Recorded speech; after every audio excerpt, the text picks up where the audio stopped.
Viva! Tudo bem contigo? Hoje estou aqui para te falar da letra S. S. Ai, que dor de cabeça. Such a headache. Às vezes é J, outras vezes Sh, também Z e claro S. Mas quando é que esta letra faz um som e quando é que faz outro? É disso que eu vou falar neste vídeo. Muito bem, se é a primeira vez que estás aqui, bem-vindo, bem-vinda. Eu sou o Pedro. Estou aqui para te ajudar com o teu português. You're so welcome. Muito bem, bora lá então falar do S. Sim, cá estamos com o nosso S. E aqui, em redor do S, around the letter S, temos os quatro sons que o S pode fazer. Temos este aqui, que é o S. Temos este aqui, que é o Z. Notice that they are the same sound. The way you produce this sound, what happens in your mouth, with your tongue, your lips, your palate, is the same thing. S, z. The difference is here. This one is silent, surdo, so there's no vibration in your vocal cords. S, s. There's nothing going on here. This one, este aqui, is voiced. So this one is voiceless, this one is voiced. Zzz. Same thing here. Este aqui é o sh, sh, voiceless, surdo. Sh. This one, zzz, zzz, voiced. É um som sonoro, voiced, sonoro.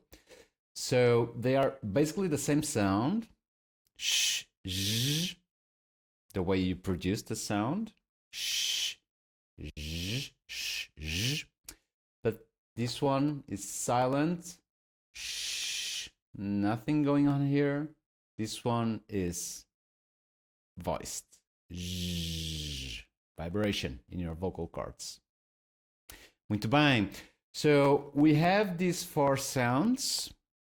And now what we need to understand is when we make one, when we make the other. So what are the spelling patterns that tells us when to make this one or this one or this one or this one? Let's start with this one. Shh. Okay. So S will produce sh when at the end of words. S no final das palavras. Por exemplo, uvas, bananas, laranjas, peras. Sh, sh, sh. So most of words in plural will produce this sound. This is one of the reasons why European Portuguese is so rich in the sh sound. Brazilian Portuguese not as much because they will have a softer. It's not a sh, it's more a s. Uvas, bananas, s. Whereas we make this sh, bananas, laranjas, peras, sh, sh, sh.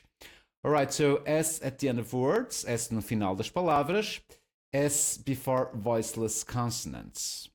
Okay?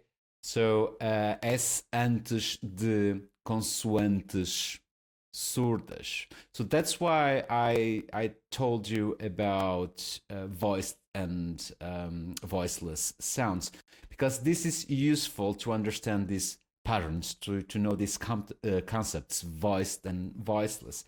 So here, if you notice, teste, máscara, mosca, espera. Here we have S before T, and here is before C, and here before P.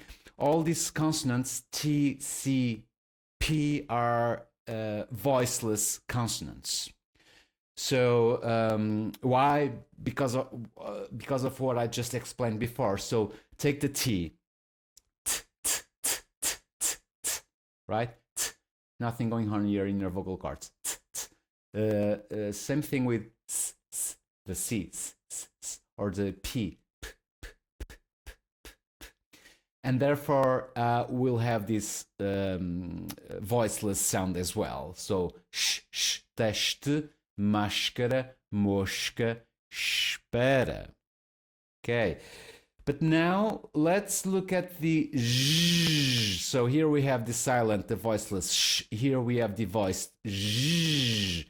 And we get j when S comes before voiced consonants. So here S is coming before voiceless consonants and produce the voiceless sh.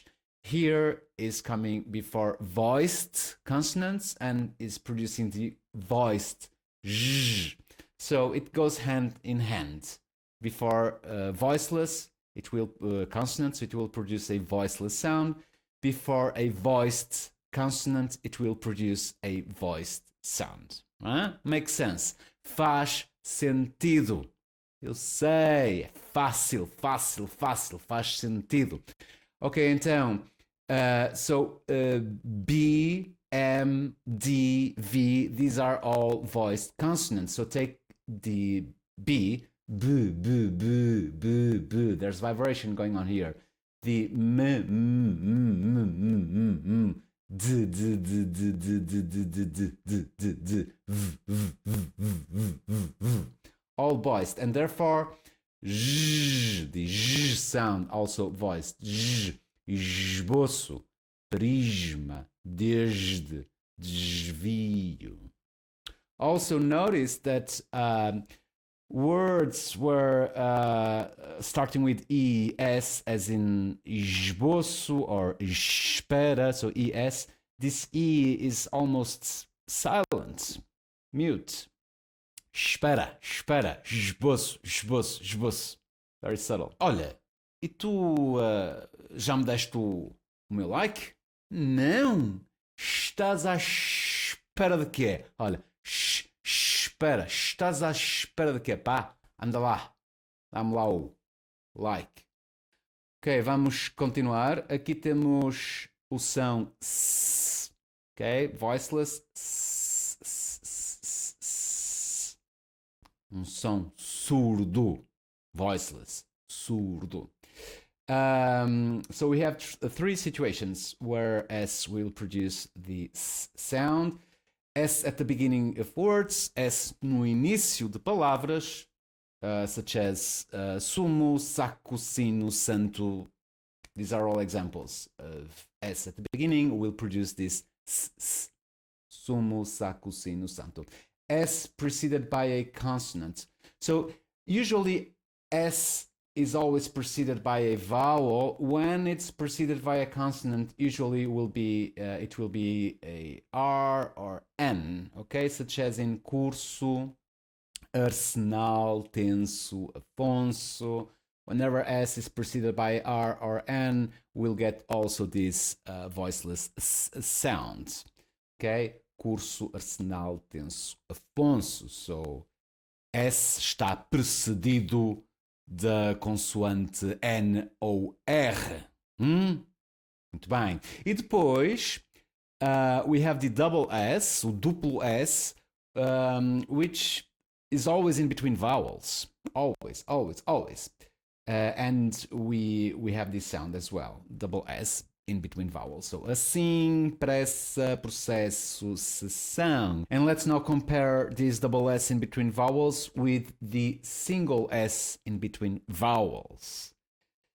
If that's the case, single S in between vowels, we'll get the voiced Z, okay? O sonoro Z, Z. Casa, mesa, asa, vaso. And that's why we have the double S. If we want a voiceless sound in between vowels, we'll have to write it with a double S, because single S in between vowels is always Z, Z, Z. Okay? Fácil. You say easy, easy, easy peasy. So that's it. These are the four sounds. So z, s, zh, sh. And these are the patterns, the spelling patterns that will help you know when to make this sound or this sound. If you want to learn more about this and other sounds, I have a good course for you. It's called Portuguese Sounds. Surprise, surprise, Portuguese Sounds, where I basically break down the Portuguese sound system into all these different sounds, and I explain all these spelling patterns and so on. So I will leave the link in the description below if you want to take a look at it. All right, and again, I hope this was useful for you. I hope now finally you can come to terms with the letter S. Oh my God, oh, so difficult. No, easy, fácil. And I'll see you, I don't know when. Olha, até a próxima. Tchau.